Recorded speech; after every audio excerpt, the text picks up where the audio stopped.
प्रणाम। हम आई अपटन गीत सुनबे छी, सुने जाइ जाओ। रोशन झा जी कहलखिन हमरा अपटन गीत दे के लेल।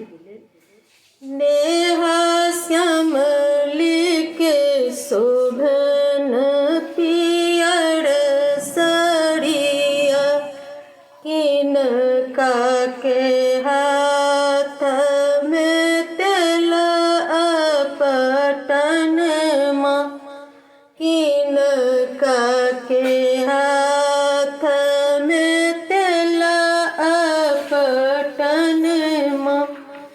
सखी है किनका के हाथ में लल चोटिया, सखी है किनका के हाथ में लल चोटिया।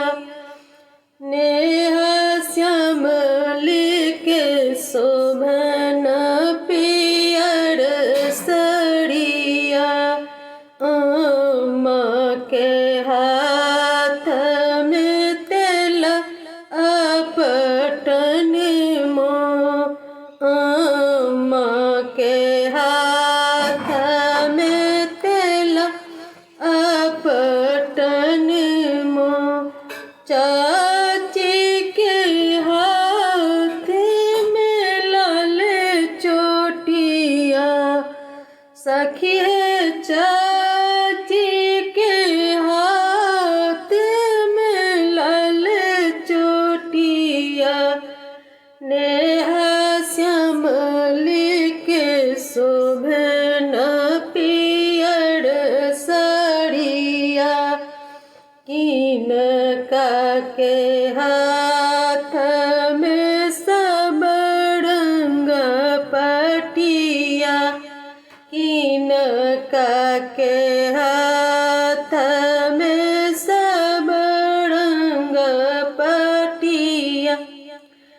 किनका के हाथ पियर सरिया, सखी है किनका के हाथ पियर सरिया। नेहा श्यामली के शोभन पियर सरिया, नेहा श्यामली के शोभन पियर सरिया। बहिनी के हाथ में सब रंग पटिया, बहिनी के हाथ में सब रंग पटिया। भाभी के हाथ में पियर सरिया, सखी है भाभी के हाथ में पियर सरिया। नेहा श्यामली के शोभन पियर